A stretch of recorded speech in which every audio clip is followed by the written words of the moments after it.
Agora, gente, a gente vai falar um pouco sobre o descritor 3, que também fala, né? Também utiliza esse verbozinho que é o inferir. Mas só que dessa vez a gente vai ter que inferir o sentido da palavra ou expressão. Vai ter sempre um texto lá, seja ele verbal ou não verbal, né? Aqui já pode acontecer de ser verbal ou não verbal. E dentro desse texto terá uma palavra ou uma expressão, né? Que a expressão é aquelas famosas parecidas com os ditados populares, mas não é a mesma coisa, né? Expressões populares são nem que a vaca tussa, pagar o pato, deixa eu ver aqui mais, me deu um branco aqui agora, né? São esses tipos de expressões que a gente utiliza no dia a dia. A pessoa está de bode, a pessoa passar um fio, né? Tipo isso.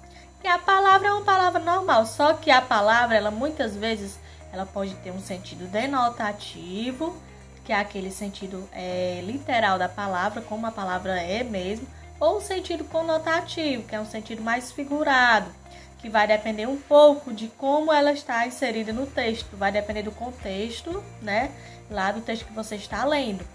Então, a gente tem que ficar atento a isso, né, se ele quer o sentido literal da palavra, mas geralmente no descritor 3, ele vai querer mais o sentido conotativo, que é o sentido mais figurado, né? Então, vai ter lá um texto, né? Recapitulando aqui.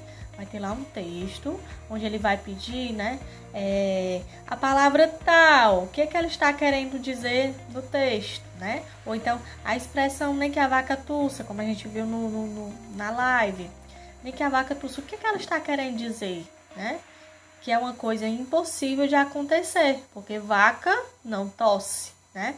Então, lá tinha possível, lá tinha realizável, lá tinha várias palavras. E tinha a palavra impossível.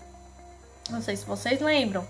Lá tinha a palavra impossível. Então, nem que a vaca tussa lá naquele texto estava dando um sentido de ser impossível, né?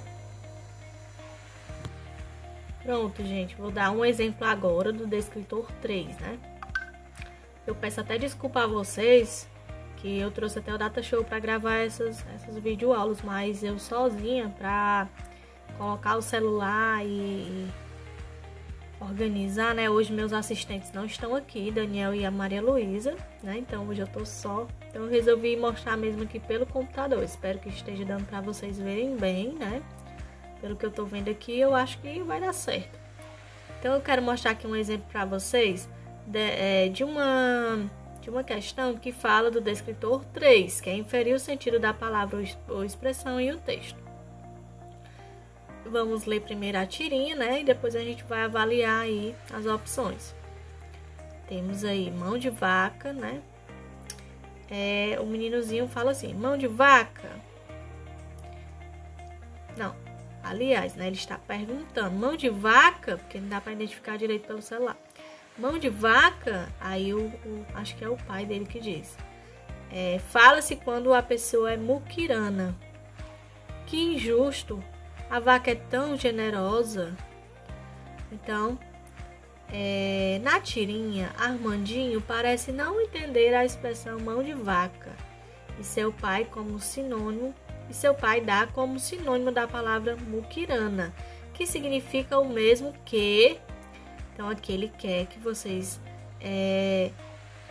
expliquem o que quer dizer mão de vaca, né? A expressão mão de vaca, que é a mesma coisa que muquirana.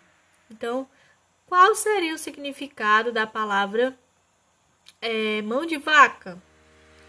Então, aqui a gente tem que ter um pouco de conhecimento, né, de mundo, um pouco de conhecimento de senso comum, né, para perceber que mão de vaca é uma expressão muito utilizada hoje em dia, né? Então, vamos ver aí as opções. Letra A, sovina. Letra A, gastador. Gastador não é a mesma coisa que muquirana, né? Vocês podem olhar aí no dicionário. Generoso também não. Assustado, esbanjador também não. Mão de vaca aí, muquirana seria a pessoa que é sovina, né? Aquela pessoa que não gosta de gastar. Então, né? você tem que conhecer um pouco das expressões populares, né? Das expressões que geralmente são utilizadas no descritor 3. Aí nessa questão a gente tanto identificou a expressão mão de vaca como a gente identificou o sinônimo de muquirana, né? Poderia muito bem ter vindo apenas a palavra muquirana. A palavra muquirana no texto significa o mesmo que o quê? Então você, né? Talvez até fosse mais difícil para você do que a expressão mão de vaca. Então, espero que vocês tenham compreendido, né? Desculpem aí a questão da gravação, mas eu prometo que a gente logo vai gravar uma live, né? Falando um pouco mais sobre os descritores do SPAES. Qualquer dúvida, estamos à disposição.